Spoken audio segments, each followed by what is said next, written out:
Hey man. Alright, so my first shot's of an AK-47.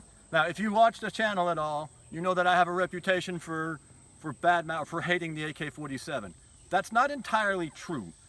I see the AK-47 as an extremely historically significant, groundbreaking weapon that represented a major leap forward in military arms. In its historical perspective, it's an incredible rifle, and I love it inside its historical perspective. I would love to own one.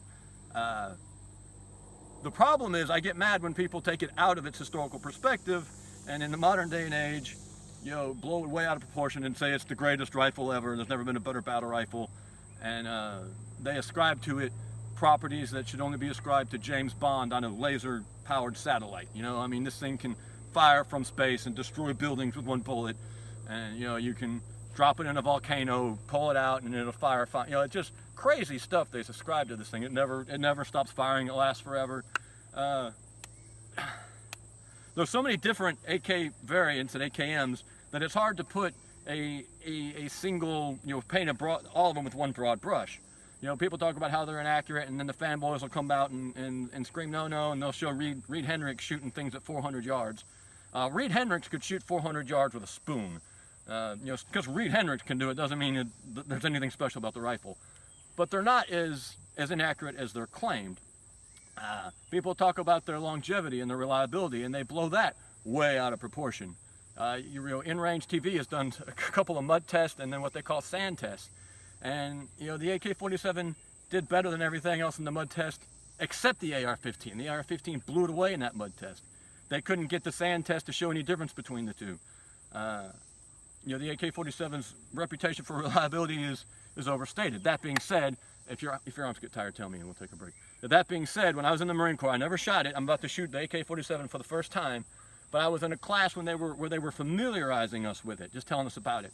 And the instructor in that class, they had one on that range that they shot that had it had extracted a round from the chamber, but it failed to eject it. The round stayed there in the dust cover. Yeah, in the dust cover. Fed another round, extracted that round, failed to eject it. There were now 2 rounds rattling around in the dust cover. Fed the 3rd round, fired the 3rd round, extracted it, didn't eject it, but then failed to feed the 4th round. That's pretty impressive, okay? That's not a good thing, but it's impressive. In a bad way. It's indicative of a bad thing that happened to work to your advantage occasionally.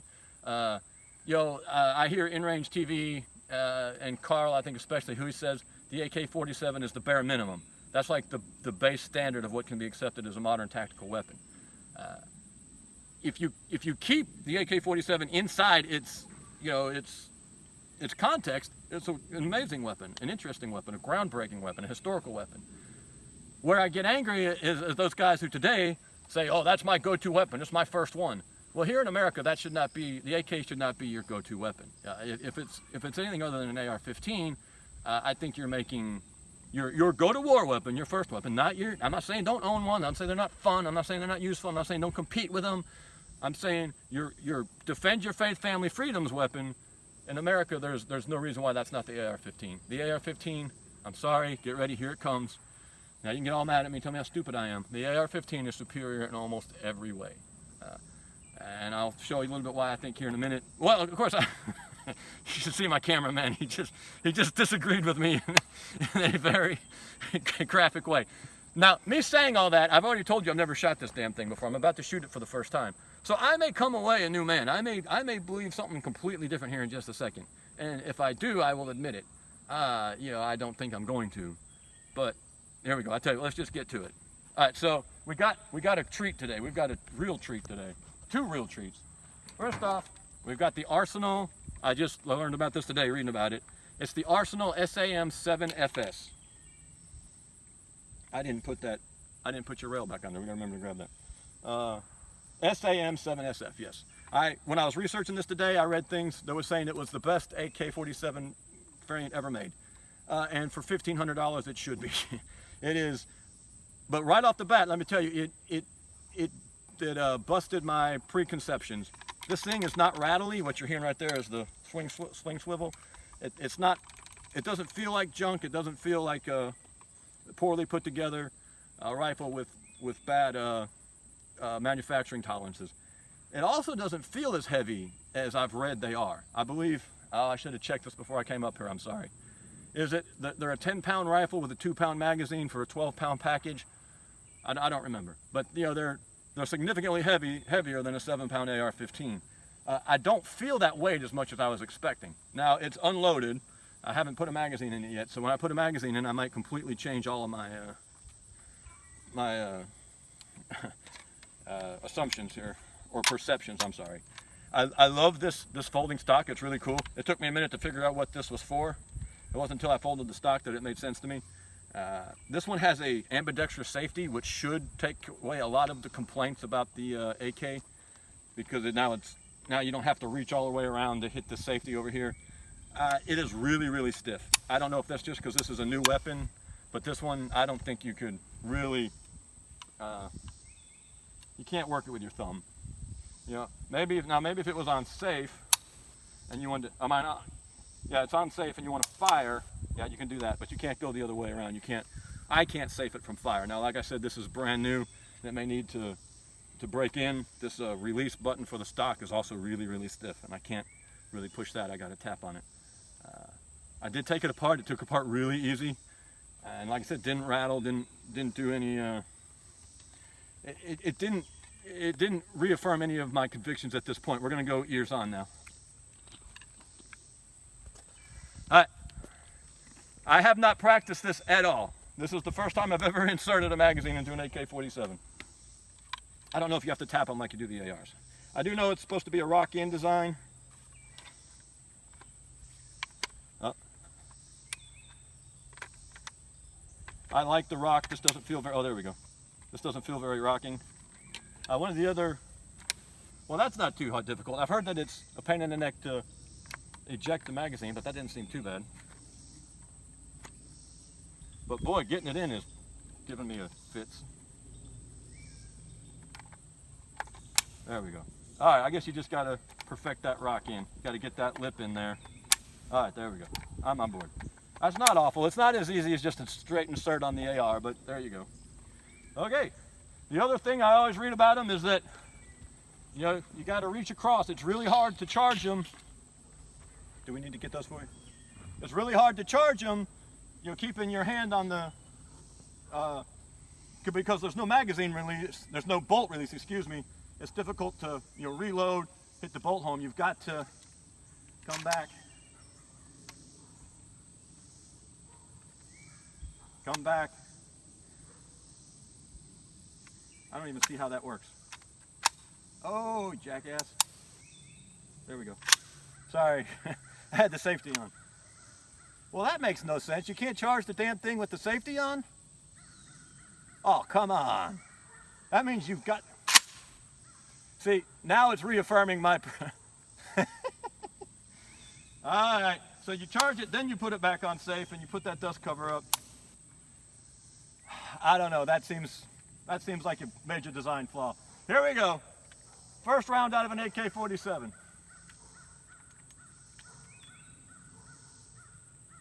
No, that's not bad.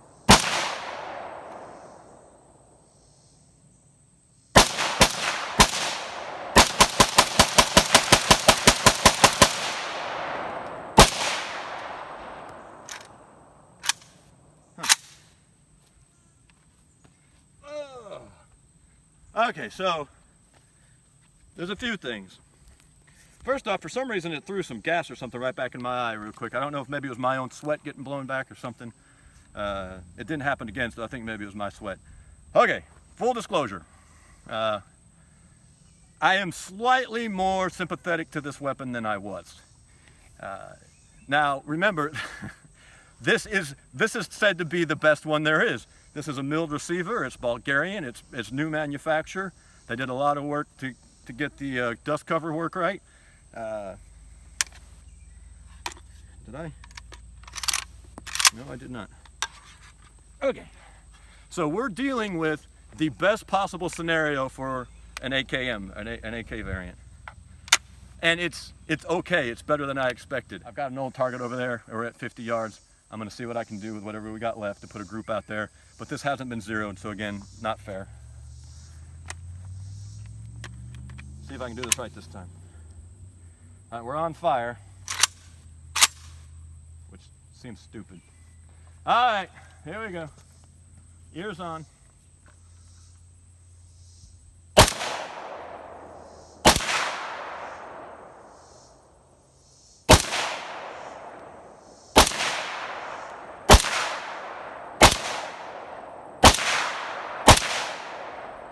Keeps feeling like it's locking to the rear, even though I know it's not. Well, that. All right, let's go see what we got. Hit stop. All right, so this is 50 yards. I was just shooting at a paper that was already up there. You can kind of tell what's that 7.62 by 39 and what's old 5.56. So we got some 7.62 there. We got some there, and we did pretty good down here. So at 50 yards on an unzeroed rifle that I've never shot before, that I was just playing with, that's pretty good. But it did a couple more times blow something back in my eye. I don't know if it's my sweat or if it was some lubricant from the rifle, but I think 3 times I got something stinging shot in my eye. I'm going to go out and say that that was my sweat getting blown out back on me, and that I'm sure someone will say, if you were wearing shooting glasses, okay, fine. In the 5 years I was in the Marine Corps, I never saw anyone out in the field with shooting glasses. I don't know if that's changed since then. It doesn't matter. Oh, I will leave that one alone. Admittedly, I got out for the last time in 2002. A lot's changed since then. We didn't even have M4s yet. But now for kind of the real street. All right, so we have a hell of a day. We have a hell of a day here. Got to shoot my real first AK-47, and right up, we're going to set it down and pick up what I have been told is supposedly the Cadillac. This is a Vepr SVD clone, is my understanding, if I'm saying that right.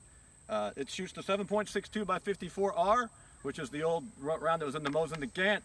It was comparable to 30-06 and 303 British, and even maybe a little bit 8mm, whatever that 8mm was. But it's basically an elongated 8km.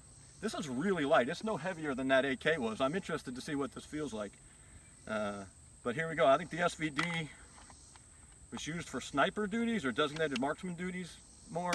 I think it was more of what we would call designated marksman rifle than what we would call a sniper rifle. Is this the same bed as like the Dragunov and all that? Is this new? I'm asking the guy who owns this here with me. The Dragunov. It's kind of like the new version. He's nowhere near as pretty as my normal camera person. He's signaling me again. Now all this is off the top of my head. This is just me talking. You know, this is my understanding is that this is the same platform as the Dragunov. I don't know. We'll see. Let's shoot it, and then I'll wrap this up. Not the same version, but the same foundation, I think, is what I'm trying to say. All right, what am I doing wrong? Safety.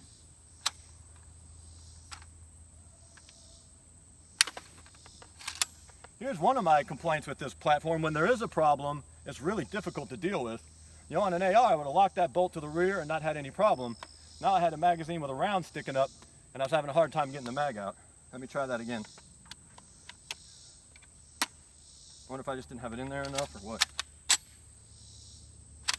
Oh no, here we go. That round is getting stuck. Yeah, we're gonna solve this and come back in a minute. Go ahead. Magazine issue, we got it fixed. Now I have no idea if this is common to those or if that was just a single mag. We're gonna try again. And you know what? I think we're gonna shoot a tree. Have you zeroed this one? Okay, this hasn't been zeroed yet either. That's brand new. No, it's doing it again. Let's try that other mag real quick.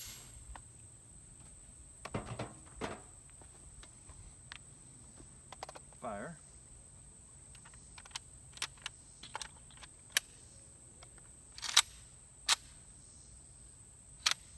Huh. All right, let me show you what's happening here, guys, and we're going to try again. I don't know if y'all can see down. Can you see down in there? Those rounds are not coming up high enough to get. I'm assuming it's a problem in the way I'm inserting the magazine.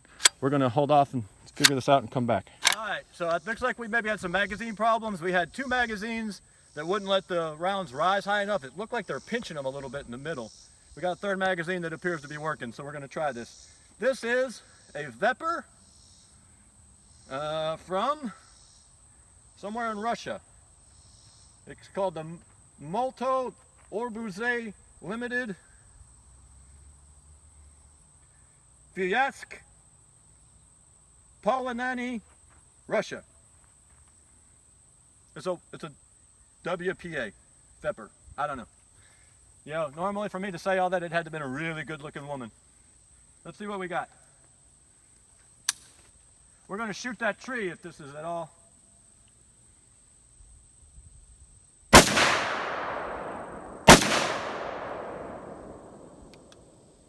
Yeah, there we go again.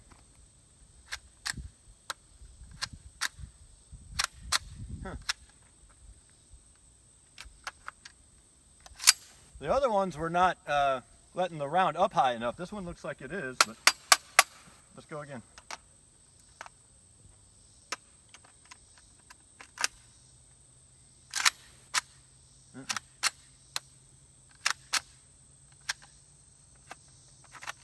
I don't know, man.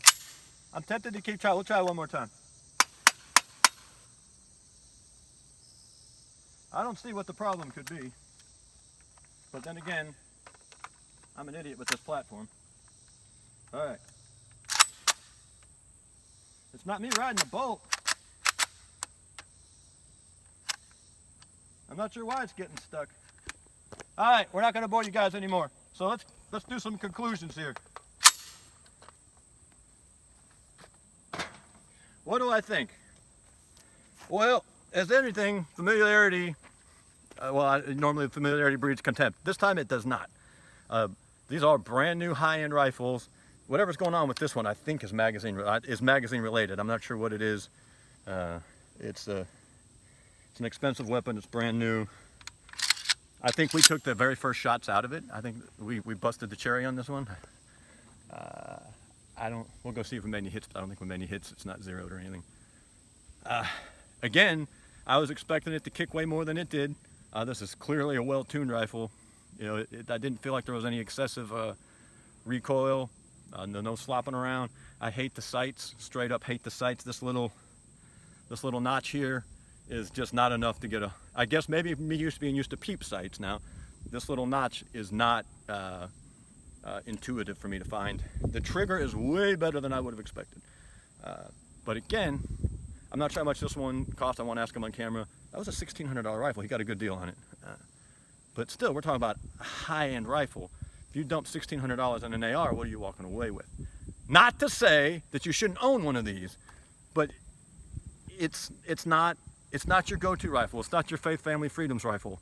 If for no other reason than it was designed by godless communists who wanted to enslave you. Okay, that right there, full stop. Anyway, no, I'm kidding. So yes, it is a historically significant, I won't say competent, but I will say capable rifle that you won't instantaneously die if you employed.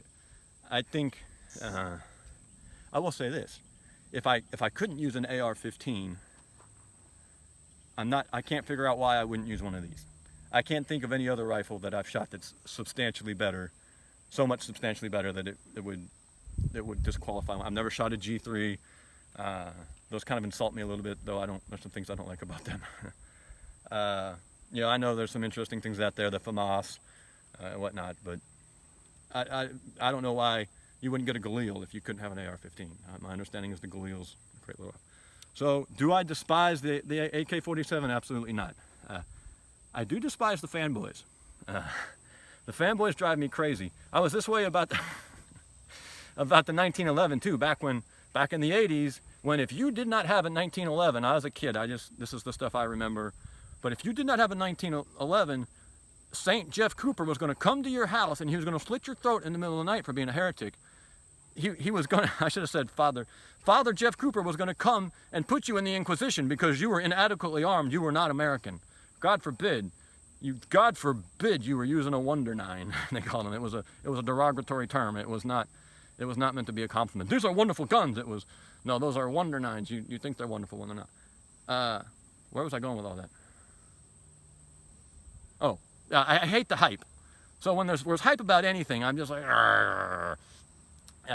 but these are capable rifles. They're historically significant, interesting rifles.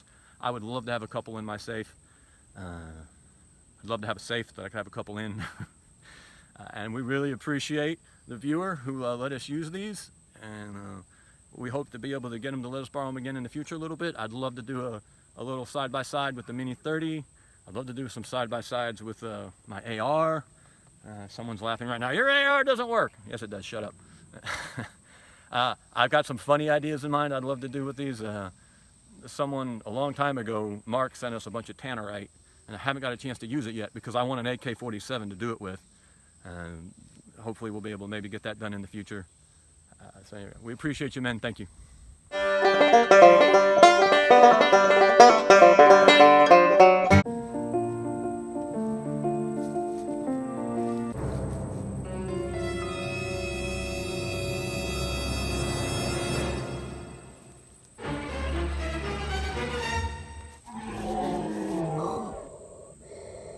Zach, I'm your firearm. Give in to the power of this fully functional battle rifle.